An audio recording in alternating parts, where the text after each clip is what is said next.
Buenos días. Ustedes están sintonizados a KZYX en Philo 90.7, KZYZ en Willits y en Ukiah 91.5, en Fort Bragg en el 88.1, en todo el dial FM. También estamos transmitiendo en vivo en kzyx.org. Soy Diana Coriat y bienvenidos a Mendo Latino. Mi colocutora Loreto Rojas les saluda, pero no puede estar con nosotras y nosotros hoy. Y Mendo Latino es un programa radial en el cual discutimos temas sociales, culturales, políticos y más. Es una radio local con pertenencia nacional e internacional en español y bilingüe para la comunidad latina y diversa. Transmitimos el segundo y cuarto lunes de cada mes a las 9 de la mañana. Les invitamos a visitar nuestra página de Facebook y el canal de YouTube, donde pueden acceder a las grabaciones a todos nuestros programas de radio. Nosotros también estamos en forma de podcast. Solo hay que buscar KZYX Public Affairs Podcast en todas las plataformas. Bueno, en nuestra radio, KZYX-Z y Mendo Latino, somos apoyados por nuestros miembros y también por Ukiah Natural Food Co-op, cultivada localmente desde 1976. La co-op está comprometida con los alimentos saludables, obteniendo productos orgánicos, libres de transgénicos, a base de alimentos siempre que sea posible. Abierto todos los días para todos y todas desde las 7 de la mañana a las 20 horas de la noche en la esquina de las calles Golby y State en el centro de Ukiah. Para más información, busquen ukiahcoop.com. Este programa hoy de Mendo Latino está siendo pregrabado el 12 de noviembre 2022. Hoy en Mendo Latino vamos a hablar sobre la migración desde la perspectiva de género, derechos y justicia social. Para conversar sobre estos temas, hoy tenemos con nosotras a dos mujeres que han trabajado y luchado por los derechos de las mujeres por décadas. Nitza Seguí es una feminista latina boricua que vive en Washington, D.C. Es la presidenta de Latinos en Poder, un colectivo transnacional de mujeres y organizaciones feministas, líderes y socias en los Estados Unidos, Puerto Rico y Mesoamérica. Nitza tiene más de 20 años de experiencia trabajando en la comunidad a nivel nacional e internacional, con la mayor parte de su trabajo en las Américas. También enseñaba ciencias sociales en las universidades de Puerto Rico y Sagrado Corazón. Nitza está comprometida con la justicia social, la igualdad, la inclusión y la liberación. Le apasiona la igualdad de género, la justicia reproductiva, los derechos laborales, los derechos y la protección de migrantes y refugiados, el desarrollo político-económico y la inclusión financiera. A Nitza le encanta viajar para aprender de la gente y de las culturas y visitar mercados populares y exposiciones del arte. El hijo de Nitza, Sergio David, es su mejor creación y amor. Nitza, muy bienvenida. Muchas gracias, Diana, por tenerme aquí contigo y con María Amelia, nuestra amiga María Amelia. Qué bien, gracias por venir.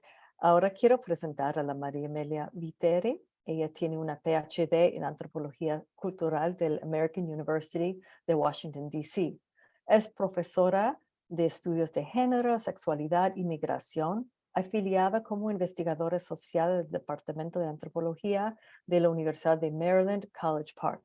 Ha publicado extensamente en inglés y en español para audiencias académicas y los medios de comunicación para informar políticas públicas y el campo de desarrollo internacional. Su trabajo gira en torno a las desigualdades estructurales como mutuamente constitutivas del género, la sexualidad, la etnicidad y la inmigración en los Estados Unidos, América Latina, el Caribe y el sur global. Ella cree en la investigación para el cambio social. Bueno, bienvenida de nuevo, María Amelia. Muchísimas gracias, Diana y Loreto y Mendo Latino. Es una felicidad volver a estar con ustedes y además ahora compartir diálogos con la querida Nitza. Sí, y gracias por hacernos la conexión con Itza. Ya tenemos todo, las mujeres poderosas de DC, las latinas poderosas de DC, que estamos encantadísimas. Entonces ahí vamos a comenzar con Nitza, que es la primera vez que está en Mendo Latino. Entonces, bueno, siempre, Nitza, nos gusta comenzar el diálogo con nuestras invitadas como una manera muy feminista, preguntando un poco sobre tu historia de vida. O sea, ¿cómo has llegado a este momento que lideras una organización que se llama Latinas en Poder y el enfoque sobre migración y género? Eh, Muchas gracias, Diana, nuevamente por tenerme en este espacio y por compartirlo con María Amelia, que es otra mujeraza que hace trabajo súper importante. Estoy muy agradecida. Yo empecé bastante joven en los temas. De hecho, puedo referirme a mis momentos en mi vida universitaria cuando estudiaba en Puerto Rico, en la Universidad de Puerto Rico, que estaba vinculada a los movimientos estudiantiles, juveniles, ecuménicos. Y estar involucrada en la lucha nacional de Puerto Rico por la liberación de Puerto Rico también trajo consigo otras perspectivas, por ejemplo, el tema feminista, que podemos discutir más adelante algunas diferencias que tenemos o cómo se abordaba el tema de las mujeres y el feminismo en ese entonces, ¿verdad? En los movimientos políticos. Pero ese fue un momento sumamente importante para mí en mi definición como una mujer, no solamente vinculada a los movimientos liberacionistas de Puerto Rico y también de América Latina, porque parte de mi trabajo o de mi vinculación con los movimientos estudiantiles era también con los movimientos internacionales, ¿no? En ese entonces estamos hablando de los 80, todavía ni tan siquiera había dejado de existir el bloque soviético, ¿no? Entonces estamos hablando de un momento sumamente difícil a nivel regional, a nivel latinoamericano y de muchos países en el mundo donde todavía vivíamos procesos de dictadura militares, ¿no? Entonces, ese momento fue clave para mí, para mi vinculación también y definición como una estudiante joven, liberacionista, pero también feminista, ¿no? Y entender que lo que nos ocurre a las mujeres es distinto de lo que nos ocurre a los hombres, ¿no? Y al resto de la sociedad, ¿no? De que las dificultades y las vivencias que tenemos son distintas. Y cuando termino la universidad, vengo a Washington, viene un programa una pasantía, un internship, para estudiar, para trabajar en el Congreso. Me asignaron a trabajar con el congresista Bill Richardson, que de luego se convirtió durante la época de Clinton, en el primer momento de Clinton, él fue el designado de las Naciones Unidas y luego fue secretario de Energía. Y fue para mí una experiencia sumamente importante porque al mismo tiempo me vinculo en Washington a los movimientos que están ocurriendo aquí, sobre todo porque hay una cantidad de migrantes muy grande o de personas que vinieron en asilo político por la guerra, principalmente en Centroamérica, pero más que todo salvadoreños y salvadoreñas en ese entonces, ¿no? Y, era una comunidad incipiente en el sentido, no porque no había latinos aquí, ¿verdad? Había una comunidad una comunidad que no era muy grande, pero tenía mucho que decir, puertorriqueña aquí, que fue fundando algunas organizaciones sin fines de lucro, pero todavía eran muy pequeñas y muy incipientes, y cuando llega la población salvadoreña, que había que dar respuesta a las problemáticas que se estaban viviendo. En aquel momento teníamos un alcalde que, aunque fue muy criticado por mucha gente, desde mi perspectiva, fue quizás el alcalde que más realmente tomó en serio y acogió a la comunidad centroamericana y sobre todo salvadoreña. ¿Cuál alcalde fue? Marion Barry. Mm. Marion Barry. Y Marion Barry realmente le abrió las puertas a la comunidad e incluso a la Universidad del Distrito de Colombia, donde los estudiantes incluso no tenían que ser documentados para poder entrar en la fila de la universidad. Y así sucesivamente, ¿no? Fue un periodo, obviamente, de mucha agilidad. En el 91, quizás muchos de ustedes conocen que hubo todo un movimiento de World Riots, ¿no? En la ciudad, y eso cambió también la dinámica, porque sí hubieron una serie de exigencias, ¿no? ¿Y cómo me vinculo yo con eso? Bueno, en ese momento yo estaba trabajando en una clínica que dábamos servicios materno-infantil de salud reproductiva, y abrí el primer programa para jóvenes de salud sexual y reproductiva, de lo que se llama peer-to-peer, ¿no? De educación en pares, y formamos a muchas jóvenes y algunos chicos para que pudiesen conversar con las chicas en sus escuelas, y eran varias escuelas con las que estábamos trabajando y en la comunidad, sobre lo que eran las implicaciones, ¿no? Para las chicas sobre la justicia, la salud reproductiva, o lo que hoy llamamos también en el conjunto de la justicia reproductiva, y la importancia del autocuidado, y qué hacer, ¿verdad? Métodos de planificación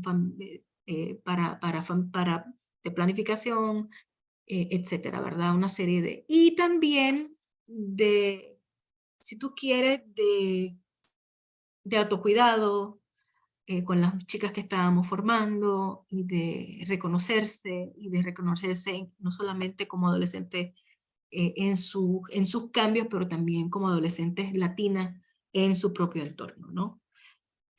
Muchas tenían algunas dificultades porque habían venido muy chiquitas a la ciudad y no hablaban español, o su español era bastante limitado, así que fue también un espacio para ir, ¿verdad? Mirando los aspectos culturales, el idioma, irse amando y relacionándose con su propia cultura.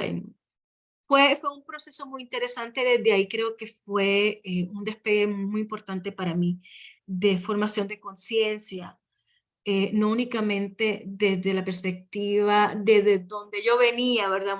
Muy desde la puertorriqueñidad, pero sí también desde un reconocimiento de ser una mujer latina, y latina, y podemos hablar sobre el término, porque quizás hoy lo comprendemos de otra manera. En ese momento nosotros estábamos luchando y combatiendo contra el concepto de la hispanidad, ¿verdad? No somos hispanas, somos más que esa. No somos blancas, somos muy diversas, ¿no? Y en ese contexto se dio ese debate muy, muy intenso en esa época, ¿no? Que hoy lo estamos mirando de otra manera, y que bueno, ¿no? Que estamos mirando otras fórmulas y otras formas de reconocimiento. Pero ese momento fue muy, muy, muy importante. Y luego fui a trabajar, a hacer trabajo internacional, también con la juventud, con las mujeres jóvenes, en contexto de la justicia reproductiva. Y así fue caminando mi proceso hasta hoy, que quizás da un vuelco más grande, porque tuve mucho tiempo trabajando en los temas migratorios y de desarrollo económico, pero un giro en el contexto de COVID en 2020, y también yo estaba recién regresando de Centroamérica, porque estuve un tiempo viviendo en Costa Rica y trabajando a nivel mesoamericano, y obviamente no viví todas las cosas que vivía la gente durante la época de Trump, pero sí estábamos en la decisión, ¿verdad? De qué hacer y qué cambios debemos hacer para que la comunidad latina se vincule y vote, y salga a votar. Entonces hicimos una campaña, participamos en una campaña, nos organizamos una campaña, Ciudadanía Vota, y ahí hicimos mucho trabajo de alcance y de educación y de formación sobre lo que están viviendo los latinos, pero sobre todo las mujeres latinas. Y comenzamos con muchas mujeres lideresas, otras mujeres en la comunidad, sobre qué estaban viviendo y vinculando, haciendo como una interseccionalidad con la importancia de la participación política de las mujeres. Ah, muy bien. Entonces, estás hablando ahora de Latinas en Poder, tu organización. Vamos a Luego se volver. forma Latinas en Poder. Eso quiero A saber. partir de ahí es que formamos Latinas en Poder. Listo. Vamos a volver a esto después de, también queremos saber de María Amelia. También en este momento también estás en Washington, D.C. Yo te conocí en Ecuador. ¿Cómo ha sido tu trayectoria en la cual, que para mí es muy linda, tú combinas la investigación, la docencia y el activismo sobre cuestiones de inmigración, género, sexualidad, etcétera? Y eso. Sí, ¿no? Gracias, Diana, y sí, lindo escucharte también, Itzhak. Esos caminos, esos recorridos, esas trayectorias, esos devenires y lo que implica para nosotras como mujeres y también para nuestras comunidades transnacionales y locales. Entonces, bueno, quizás empiezo desde, y me voy saltando los trayectos, pero igual que Nitza, mi trayecto como una mujer joven feminista empezó muy temprano, cuando mi hija Simone tenía 2 años probablemente, y recién encontré una foto de ella en la que estábamos en Quito, en una marcha por el derecho a decidir sobre el cuerpo, y habíamos hecho camisetas, y esta organización se llamaba eh, la Coordinadora Política de Género, la Coordinadora Política Juvenil de Género. Entonces era como la ala del movimiento de mujeres jóvenes en ese momento. Y después fui avanzando en esas discusiones, justamente, y de eso vamos a hablar un poquito más, de cómo nuestra primera geografía como mujeres son nuestros cuerpos, qué significa eso en la maternidad, qué significa eso en nuestras relaciones diferentes de pareja, de familia, nuestras profesiones, en quiénes somos. Y después vine a Washington, D.C. para mi PhD en American University en Antropología Cultural, que tiene una concentración en raza, género y justicia social. Y ahí tuve la suerte de empezar a trabajar con Dilce Molina, que es una de las mujeres activistas, feministas, lesbianas, en el área de DC, con enorme reconocimiento justamente por su capacidad de no solamente crear espacios seguros para mujeres migrantes y en situación de movilidad, sobrevivientes de violencia, sino para que estas mujeres puedan a su vez convertirse en promotoras, es decir, que su experiencia de violencia espantosa se convierta en una herramienta, un mecanismo, un skill, una capacidad para ayudar a otras mujeres migrantes que recién llegan y que pues tienen vivencias similares. Entonces es un enfoque que no solamente provee herramientas de cuidado, y además desde unos marcos muy bonitos como la educación popular, la justicia lingüística, como ustedes le habrán escuchado en otro programa de Vendo Latino. Si no la han escuchado, ahora les invito a escuchar a Dilce directamente.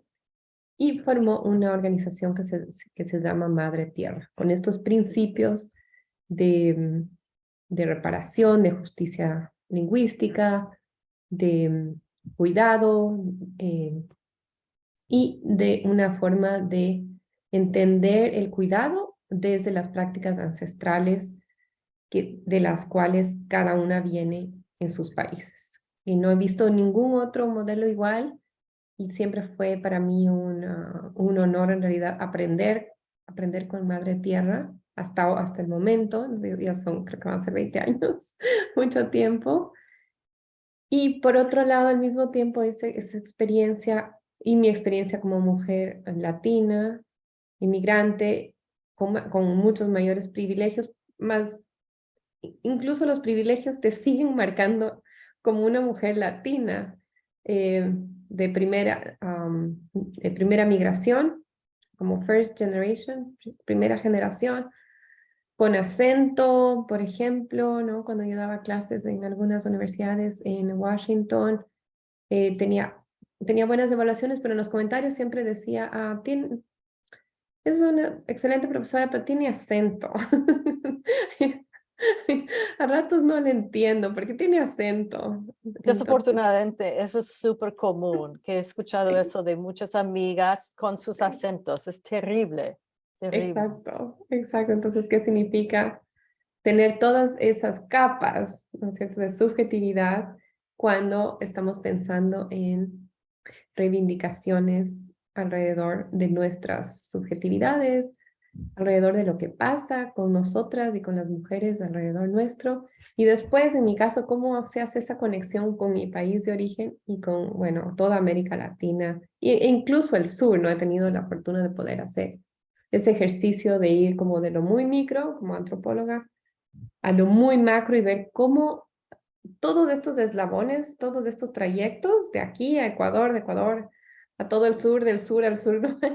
Están conectados a través de sueños de las mujeres, de violencias también, de esperanza, de luchas, y que en esas luchas siempre nos encontramos, independientemente de qué idiomas hablemos. Es decir, hay algo bien bonito en la experiencia de ser, en este caso, como Nitza, como tú también, Diana, de alguna manera, ¿no es cierto? Ecuatoriana de corazón, ecuatoriana adoptada, de ser mujer migrante en un contexto donde es mujer migrante latina, en un contexto donde esas intersecciones no son vistas como algo positivo, sino lo contrario. Entonces, ¿qué significa habitar el mundo cuando tienes, digamos, ya una idea, un imaginario en contra de esos como tres, al menos tres?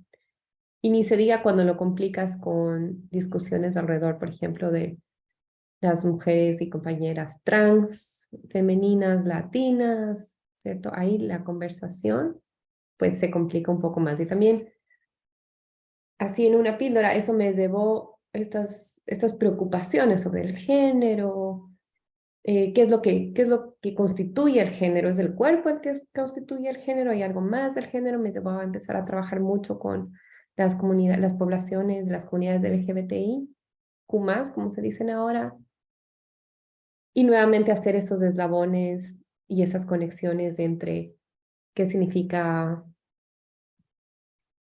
las geografías que habitamos con las corporalidades o los cuerpos de cada una de nosotras en esas diversidades y dónde nos podemos encontrar para buscar reparación, sanación, justicia, cuidado mutuo, cuando sabemos que el sistema no va a estar ahí para ti.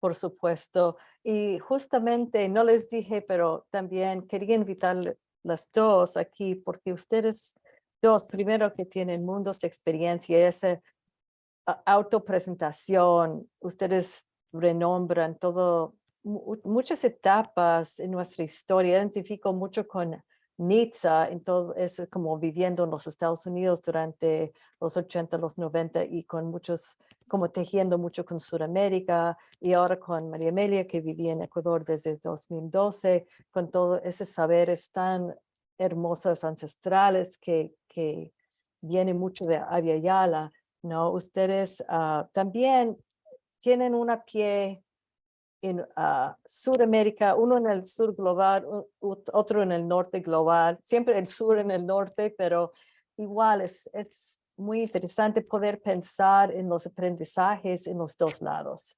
Y por eso también vamos a volver a Nitza, porque me interesa muchísimo Latinas en Poder y su sitio de web me encanta, que es bilingüe, primero latinesenpoder.org, y que ustedes como su misión siempre es fortalecer líderes feministas latinoamericanas y quiero que hables un poco de la organización, pero hay una frase que dices en tu sitio de web que me gustaría que hablas un poco. Me encanta que hablas sobre la justicia epistémica y sanadora. Y quería, si puedes, no tienes que comenzar con eso, pero volver con esa cuestión de justicia epistémica, porque son conceptos que pueden ser muy importantes que la gente tal vez que están escuchando no han escuchado. Y me gustaría que hablamos de esos conceptos. Gracias, Diana.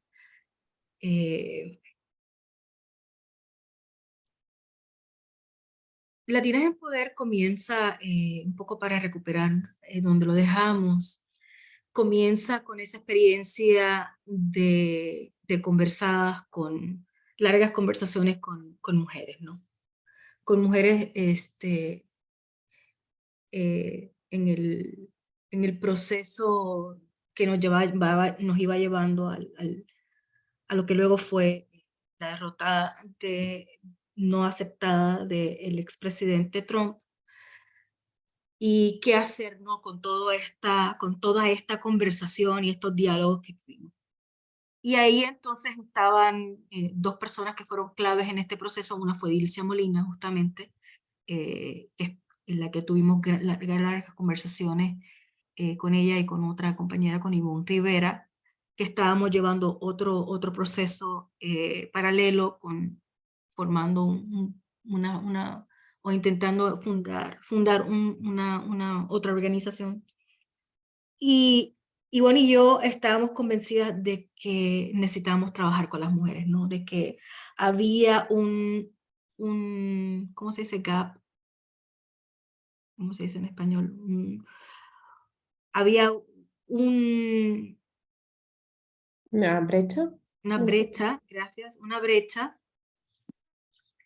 en ese momento que estábamos viviendo sobre lo que las mujeres estamos viviendo, las mujeres latinas, afroamericanas, las mujeres en general, los millones de mujeres que estaban decidiendo no continuar trabajando, no porque habían sido, las habían botado de sus trabajos, sino que tenían que renunciar a sus trabajos por la doble jornada y la triple jornada laboral, no solamente la carga de estar en casa cuidando chicos y asegurando también que encima tenían que estudiar en un contexto digital que tampoco entendían ni los niños, ni las mujeres, ni las familias, de que tenían que cuidar no solamente a sus chicos, sino a ellas y a los enfermos y a las familias, a los vecinos. Es decir, estábamos hablando de un momento muy, muy complicado encima, con una elección, ¿verdad? Donde todo el mundo mucha gente estaba agonizando, ¿no? Es como que no podemos más, ¿no? Esto es imposible. Y encima de eso, la conversación siempre estaba también en el contexto transnacional. ¿Qué está pasando allá? Porque es vital, ¿verdad? La recuperación de COVID, porque también allá estaban era una crisis mundial, la cual Mesoamérica también obviamente estaba inmersa, y peor, ¿no? Porque la respuesta aunque no fue la mejor respuesta que nosotros esperábamos del gobierno, quizás cuando la comparamos con la respuesta de otros países, pues en otros países estaban viviendo la peor, ¿no? Y entonces, ¿qué hago yo que no puedo trabajar, que no puedo ayudar a mi familia y que mi familia necesita de hallar todas esas conversaciones, ¿no? Sobre lo político, sobre lo personal, sobre lo familiar, sobre lo escolar, sobre la vecina que se está muriendo o que no la pueden ver en la casa? Es decir, todas estas conversaciones, ¿verdad? ¿Y qué tiene que ver eso con lo político? Así que Ivonne y yo estábamos convencidas de que necesitábamos hacer algo en conversaciones con Dilcia y otras compañeras que luego posteriormente se fueron sumando al proceso y comenzamos a formar Latinas en Poder con un programa con una mirada no solamente de lo que nosotras vivimos aquí como mujeres latinas, sino siempre en ese referente en el cual siempre estamos vinculadas, que la gente que dejamos en nuestra comunidad sean los que quedan en la comunidad, las mujeres, las madres, los hijos que dejamos, los primos que dejamos y todo ese entorno que continúa estando más que en el imaginario social, porque es más que el imaginario social, es en el corazón, ¿verdad? En la vida cotidiana de nosotras, ¿no? De nosotras las mujeres. Entonces, decidimos que queríamos que nuestro principal objetivo era ese mirarnos desde nuestro estatus como mujeres migrantes y esa relación y ese vínculo con lo que dejamos en otro lado y que aunque lo dejamos en otro lado es parte intrínseca de la vida que vivimos todos los días, ¿no? Todo lo hacemos siempre mirando a lo que hacemos, lo que hace En- nuestra familia.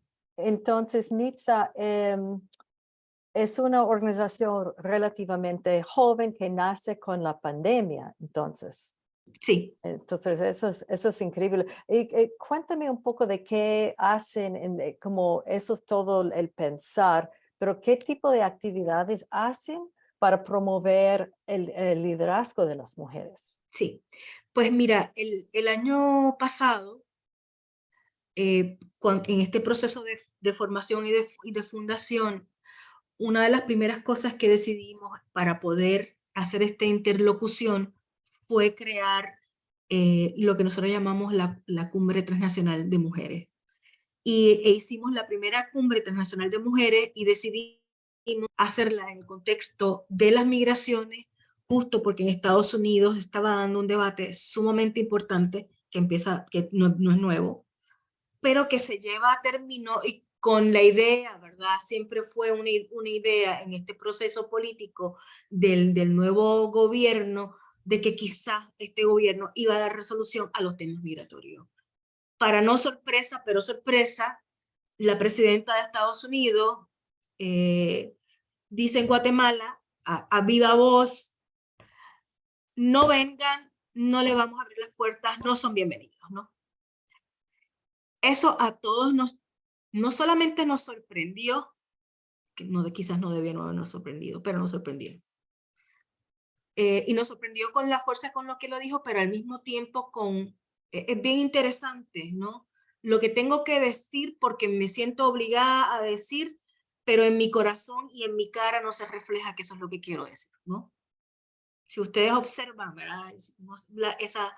Para mí fue muy interesante, pero sin duda fue clave para definir entonces nuestra primera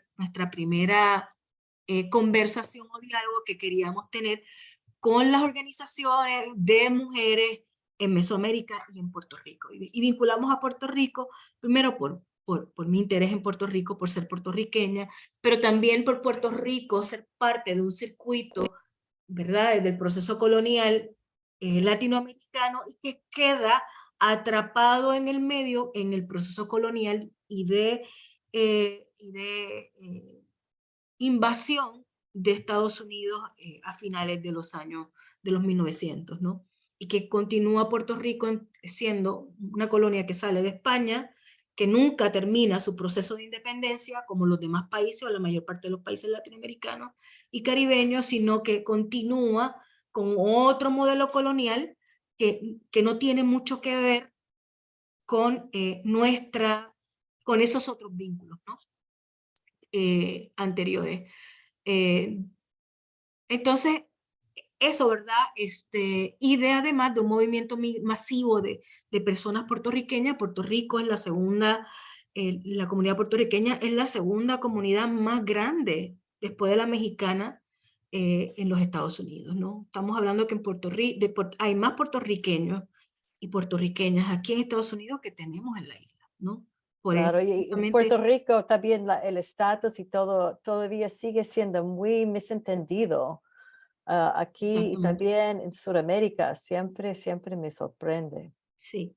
Entonces, en ese contexto que queremos incorporar a Puerto Rico en la conversación con las compañeras, y para nuestra sorpresa, la respuesta fue impresionante de las compañeras que participaron, del nivel de participación, además, de las visitas que hicimos a las comunidades y las conversaciones que tuvimos con las mujeres, no únicamente presencialmente y virtualmente, porque lo estábamos haciendo de forma híbrida en todos estos países al mismo tiempo, sino de poder tener la oportunidad de visitar mujeres en El Salvador, en Guatemala, en Honduras, en Costa Rica, es decir, todas estas conversaciones que se estaban generando sobre el tema migratorio, los impactos, ¿no? Y las diferencias, ¿verdad? Que tenemos, ¿verdad? Lo diferente que somos las mujeres cuando o que debemos tener, ¿verdad? Al tratar el tema de las migraciones de mujeres, ¿no? Sobre todo, parte de nuestro, así como inicio, ¿verdad? Es como hablamos de los migrantes y todos los migrantes están en un mismo saco, ¿verdad? No somos distintos, no tenemos necesidades distintas, no tenemos problemáticas distintas, no tenemos formas de vida distintas, sino que todos estamos atrapados en esa gran, ¿verdad? Noción de lo que es el migrante y él, ¿verdad? Quizás en masculino. Y entonces desde ahí que nosotras decidimos que queremos tener estas conversaciones para ir rompiendo, ¿verdad? Con esa, e ir dándole una mirada y haciendo un análisis muy cercano con las propias mujeres, desde las propias comunidades, de las propias bases, sobre qué significa ser una mujer y una niña migrante. Eso también es el tema principal de hoy, que nos da una perspectiva de género cuando estamos hablando de las migraciones. Y quiero volver después al tema de la cumbre que acaban de tener, pero primero quiero volver a María Amelia, porque también me llamó mucho la atención, María Amelia, el enfoque que tu nuevo libro tiene sobre migración y género y sexualidad también. Entonces, el libro que recién salió del horno en inglés y en español, que es un gran reto, y después quiero que pases la información en español para que la audiencia pueda bajar el libro si eso es posible. Un libro que se llama Corpografías, Género y Fronteras en América Latina, y en inglés, Borders and Embodied Geographies in Latin America. Bueno, primero, les felicito mucho. Este libro es un gran logro también. Como está hablando Nitza, complicas mucho la situación de las migraciones y qué importa el género, porque también no están hablando solo de las fronteras entre los Estados Unidos y México, sino en 8 países, que eso es increíble. Entonces, primero, estoy en eso con esos conceptos, corpografías. ¿Por qué hablas de corpografías? Cuéntanos un poco del libro y lo que han hallado, ¿no? Claro que sí, Diana. No, muchísimas gracias y van a ver cómo está relacionado con lo que nos comentaba Nitza, con lo que comentaba Diana. Este es el libro en español.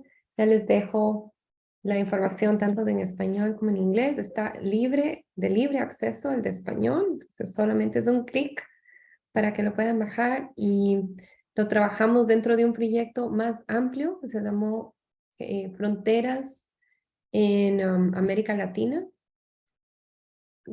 con Flaxo y en 8 países y sus respectivas fronteras, con equipos de investigación en cada uno de los países, liderado por Fernando Carrión, que es profesor investigador también en Ecuador, en Flaxo, y también una persona que tiene una gran influencia en todo lo que tiene que ver con estudios urbanos.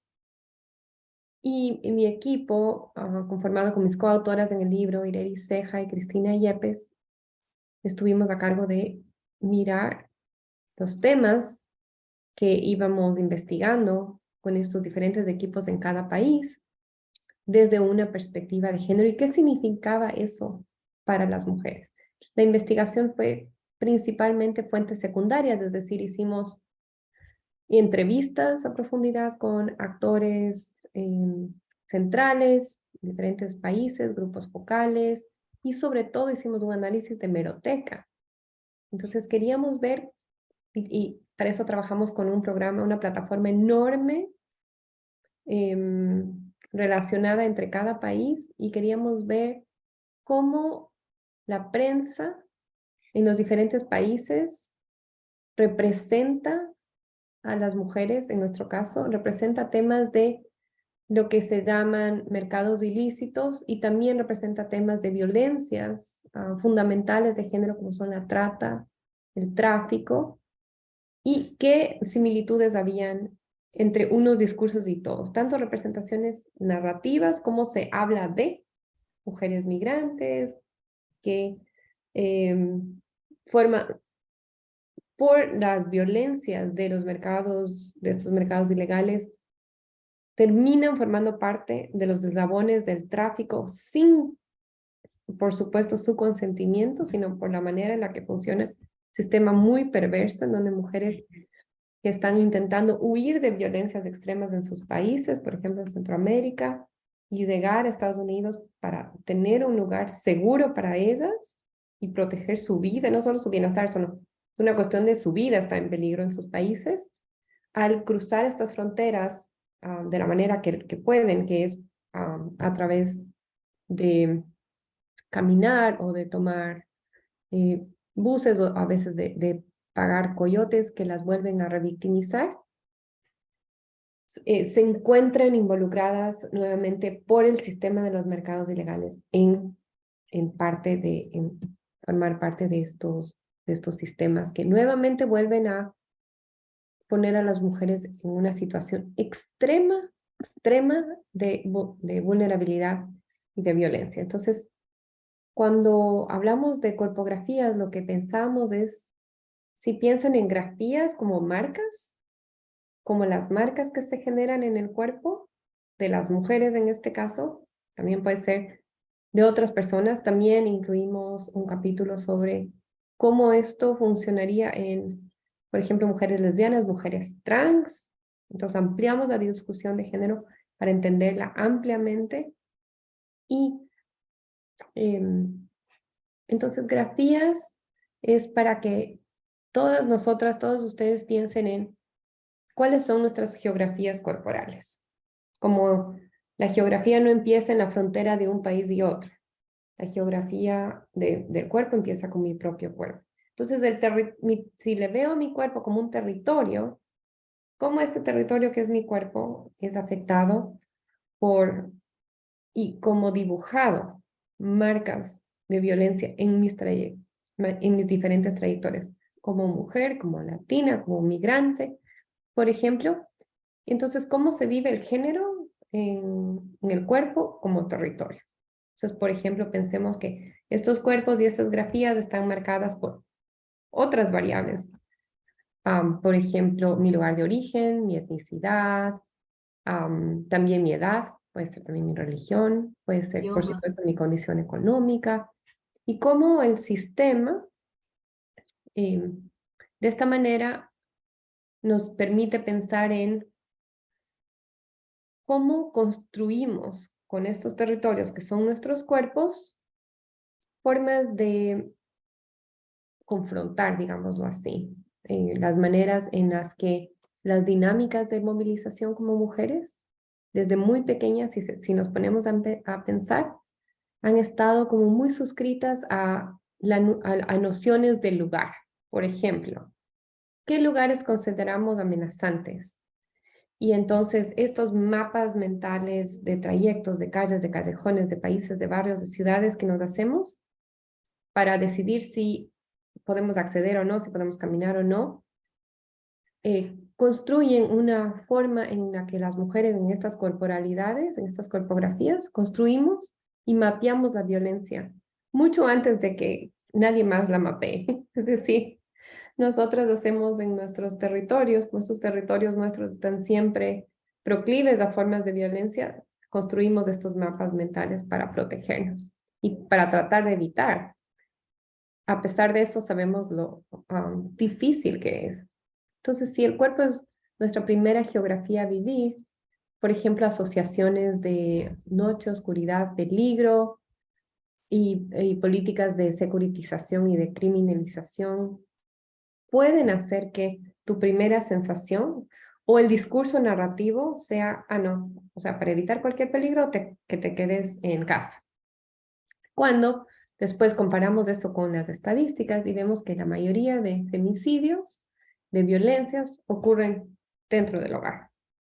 Y entonces, aquí, otra cosa que puntualizamos en esta discusión en Corpografías es qué se puede hacer para que a través de políticas públicas que entienden las mujeres como sus primeros territorios, de sus primeras geografías, a través de política pública no vuelvan a criminalizarlas en su andar, en su transitar, porque lo que pasa es que al tener políticas muy de vigilancia en general de los barrios o de las comunidades, y aquí estoy pensando mucho en lo que está pasando actualmente en Ecuador, lamentablemente, y que no es nuevo, sino que simplemente es el resultado de una serie de, bueno, primero de la localización geográfica, sin duda, y después de una serie de decisiones políticas que han disparado las violencias a todo nivel. Y entonces, si la manera de confrontar esas violencias o de aplacar esas violencias es esta criminalización del espacio público, digámoslo así, o esta noción de que para que estés segura tienes que quedarte en casa, lo que mostramos es, no es nadie, ¿quién está segura en la casa? Si nuevamente ponemos un paralelo con las estadísticas y la vivencia propia nuestra y de nuestras familias, ¿no? Claro, y tiene una complejidad enorme, ¿no? Y me encanta que el libro hable de las representaciones mediáticas, porque eso es tan importante como siguen estereotipando temas de género y también normalizando la violencia. Y yo me acuerdo en Ecuador, eso es enorme la manera que los periódicos a veces informan sobre feminicidios, etcétera, es como si fuera la culpa de la mujer, ¿no? Exacto. Y el libro está orientada hacia las políticas públicas, hacia hacer algo. ¿Qué podemos hacer en ese tramo enorme de las migraciones y las complicaciones? Y también Nitza, como cabe en la cumbre que estaban ahora, también estaban hablando tanto como tejiendo esos temas de cuerpo-territorio. Y también todo las problemáticas, pero qué podemos hacer. Y yo sé que ustedes también trabajaban bien duro en cómo llegar a no solo dialogar, pero pensar en algunas, si no son soluciones, a mejoramientos de la situación o cuáles son nuestros próximos pasos. Entonces, para ti, como hablando de esas migraciones con perspectiva de género, ¿qué tipo de conversaciones tenía en sus mesas de diálogo con mujeres centroamericanas, puertorriqueñas, suramericanas, etcétera? Creo que una de las, y creo en la misma línea en la que va María Amelia, ¿no? De que realmente no, en ningún lugar estamos seguras, ¿verdad? Dos, de que tenemos modelos similares, es decir, tenemos un mismo modelo y que ese mismo modelo que es patriarcal, que es capitalista y que no empieza la violencia con el capitalismo, ni mucho menos. O sea, para aquellos que piensan que empieza ahí, la historia de las mujeres es una historia histórica de luchas contra las violencias, ¿no? Estructurales. Entonces, que esos modelos estructurales que se van localizando en la casa, en la iglesia, en la comunidad y en todo lo que nosotros hacemos y nos movemos, es también es la historia de las mujeres y la historia de las mujeres en los contextos migratorios también. Y que en el contexto migratorio quizás se eleva por los riesgos que ocurren en los procesos de tránsito, ¿verdad? En los procesos en el movimiento. Y lo vemos no solamente en las mujeres centroamericanas, ¿verdad? En la ruta hacia los Estados Unidos. Lo vemos, por ejemplo, la migración más visible en este momento, que ahora está más ahora hacia el norte, pero que estuvo mucho tiempo focalizada hacia el sur, es la venezolana. Las mujeres venezolanas hasta, y creo que todavía, era el cuarto grupo en el mundo de mayor tráfico para el comercio sexual. Y comienza en su movimiento, no solamente en el país de origen, ¿verdad? Porque hay que hablar del país de origen, en Venezuela, qué está ocurriendo en Venezuela, o qué está ocurriendo en Venezuela, que no empieza antier con Maduro ni con, ¿verdad? Esto es otra historia muy vieja también, pero también que ocurre en el movimiento migratorio hacia el sur. En Ecuador, en Perú, en Chile, ¿verdad? Todas esas violencias y también el tráfico que ocurre y sus cuerpos utilizados para el comercio sexual y para poder ganar acceso, ¿no? Claro, momento, solo quiero decir, si acaban de sintonizar, se me pasó la media hora. Quiero decir que si están escuchando Amendo Latino, y aquí estamos con Nitza Seguí de Latinas en Poder, que está hablando ahora mismo, y con María Amelia Viteri sobre migraciones desde una perspectiva de género. Perdón que te interrumpo, pero sigue. No, por el contrario. Es decir, entonces, esta violencia, cómo nuestros cuerpos son utilizados de las niñas también, por ejemplo, algo que es parte de la conversación cotidiana de una niña que va a emigrar centroamericana, que va a emigrar hacia los Estados Unidos, es que los padres la llevan muy temprano, no importa la edad que tenga, a hacerse a los métodos anticonceptivos, alguna cosa que la proteja contra lo que ellos saben ya que va a ocurrir, es una violación sexual, una violación a su cuerpo. Igual con los niños. O sea, ya sabemos, ¿verdad?, de que la idea de la migración de esa naturaleza va a significar violencias increíbles a su cuerpo, sino, ¿verdad?, el asesinato, sino de concluir en un asesinato. Entonces estamos hablando de una cosa muy profunda, o sea, de un nivel demasiado violento que está metido en las propias estructuras políticas, económicas, incluso filosóficas, ¿no? Porque ya se convierte en parte de un modus vivendi, ¿no? Claro, y ¿Y también no cómo hemos... salimos de ahí? ¿Cómo salimos de ese entrampamiento? Wow. Y quería nombrar aquí también en los mismos los Estados Unidos como el daño que hizo y que sigue haciendo los discursos sobre las personas que migran como el peligro. Y eso también el libro de María Amelia y sus compañeros y compañeras discute eso en detalle, porque en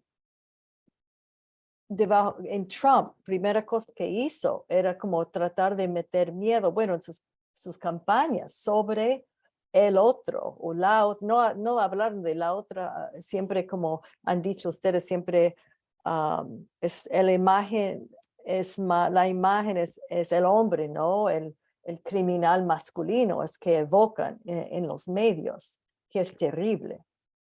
Pero quería nombrar eso, que los mismos políticos están muy involucrados en esa manera para ver, y los medios de comunicación van encima de eso, ¿no? Van ampliando este mensaje. No es casualidad que el tema migratorio en los Estados Unidos es el tema más difícil de abordar. Para los políticos le tienen terror, o sea, un legislador, una legisladora demócrata con pocas excepciones está dispuesta a conversar sobre ese tema. Aún cuando hoy mismo empezamos el lame dog session, ¿verdad? A partir del lunes, que es un momento sumamente importante antes de que comience el nuevo, ¿verdad? El nuevo cambio político a nivel de la casa, de la Casa Representante, si es que finalmente termina en manos del Partido Republicano, de que esa conversación que todo el mundo estamos agilizando, hoy estamos queriendo empujar el tema migratorio. Y cuán difícil es para muchos legisladores y legisladoras poder abordar ese tema y hacer compromisos, lograr compromisos sobre el tema migratorio. Y Claro. olvídate de discutir a las mujeres.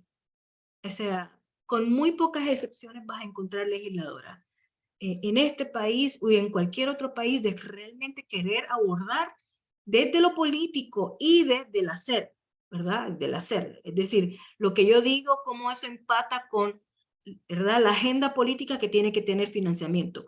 Cuando una agenda política no tiene financiamiento, no va a pasar absolutamente nada. Y lo que ocurre con las mujeres es que no hay financiamientos para nuestros proyectos, no hay financiamiento para nuestras problemáticas.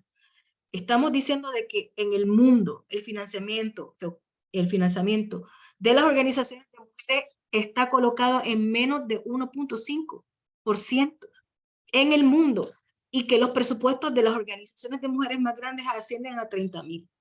Claro, Estamos mira, diciendo Nitza, que no hay te voy a, importancia en el tema. tengo que pararte aquí. Va volando el tiempo. Tenemos 4 minutos. Podemos hablar, podemos crear una serie hablando de este tema y es tan lindo tener las dos aquí conmigo, pero vamos corriendo un poco porque lo que quisiera saber de ustedes dos están muy enfocados en qué es que lo que tenemos que hacer en esta coyuntura política y las políticas de migración. Entonces, yo diría que qué es más que necesitamos ahora. Por ejemplo, en el libro, María Amelia, hablaste un poco, hablaron de la inversión social, ¿no? En vivienda, salud, pero ¿qué es lo que tenemos que hacer? Que cada persona puede hablar de una o dos cosas y vamos cerrando. Y para más información vamos a tener que seguir hablando. Sí, no, cómo vuela el tiempo. Una discusión tan interesante e importante, ¿no? Sí. Yo siempre digo que el cambio empieza por una misma y el metro cuadrado. Entonces, empezar a mirar cómo estas geografías corporales de estos territorios, cómo yo estoy, por ejemplo, reproduciendo algunas de esas normas, cuáles son esas normas que estoy reproduciendo, o sea, como quieran llamarles, de desigualdad, de patriarcado, de discriminación, interrumpir esas formas, buscar estrategias para interrumpir esas formas. Para mí ese es el primer lugar, porque con el cambio de una cambian nuestras comunidades y eso hace un efecto cascada a todo el sistema y estamos viendo que grandes cambios, lo que estamos viendo ahora es que enormes leyes que pensaban que iban a cambiar patrones culturales se están quedando cortas, se las pasan por encima y no han cambiado patrones culturales esenciales de, por ejemplo, de respetar la dignidad de las mujeres, de ver a las mujeres como seres humanos en equidad. Entonces, para mí, primer cambio, una misma, y de ahí, por supuesto, tener mucha conciencia de los derechos de ciudadanía. Votar, para empezar, en Estados Unidos, para quienes nos están oyendo de otros lugares, en Estados Unidos la votación no es obligatoria, como en países como en Ecuador. Conocer tus derechos, si es que no sabes nada sobre la migración, las mujeres latinas, organizaciones, por ejemplo,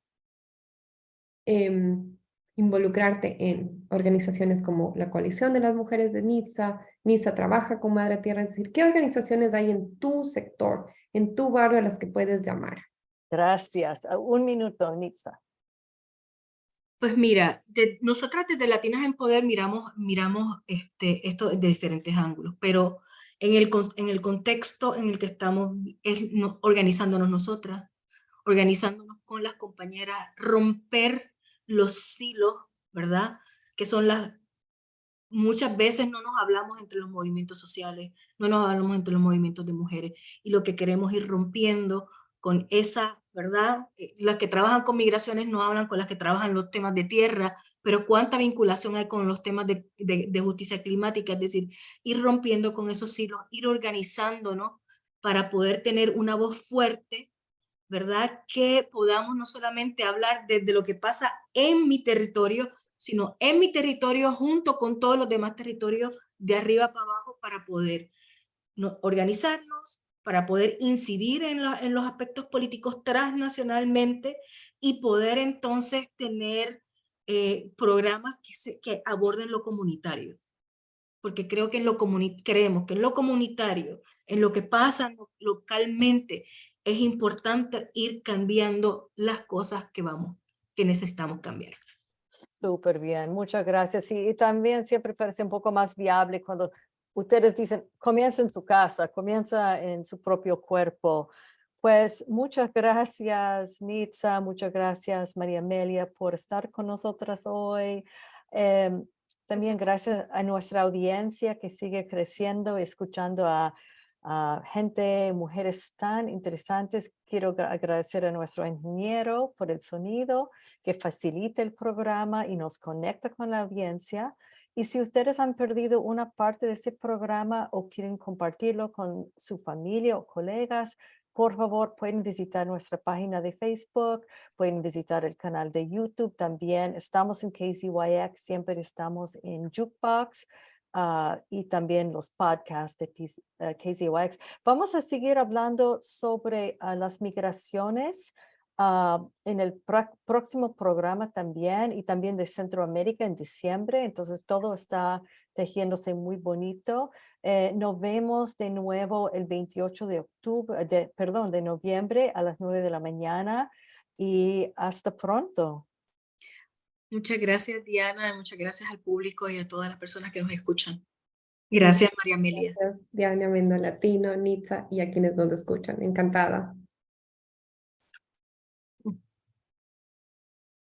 Hasta luego. Hasta luego.